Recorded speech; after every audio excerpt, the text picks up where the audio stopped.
One of the big scams that are going around right now are romance scams. These can take a few different forms, but what it boils down to is someone reaching out to you, usually online, usually through social media or through a dating app. They're trying to build a relationship with you with the goal of not actually having that relationship, but from siphoning funds away from you. How this usually starts is you'll get a message from them. It'll either be just a normal message on social media, through a match on a dating site, maybe even through an email or a text message.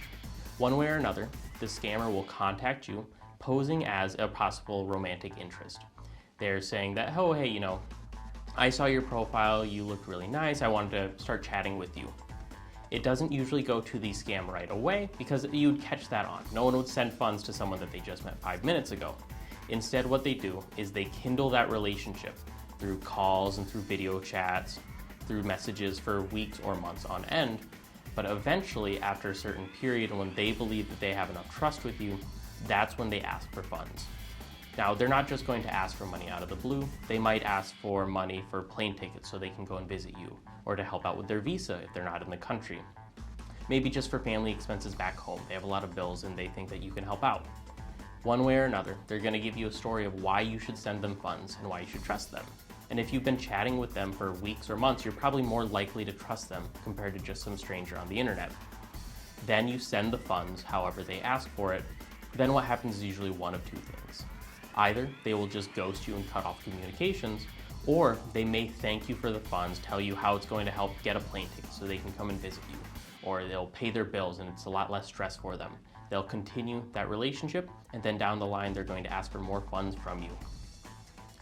So that's usually what their goal is. It's to siphon those funds away from you. The difference between this and like an actual relationship though, is you're never gonna meet this person in real life.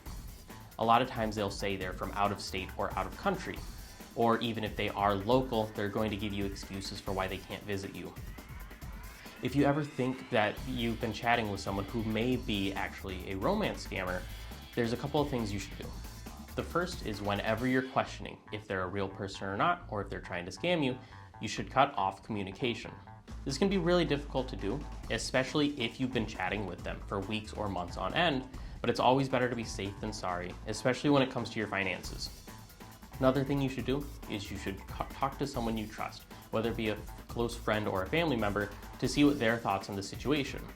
If this romantic partner has been telling you to keep the relationship a secret, that's usually a big red flag.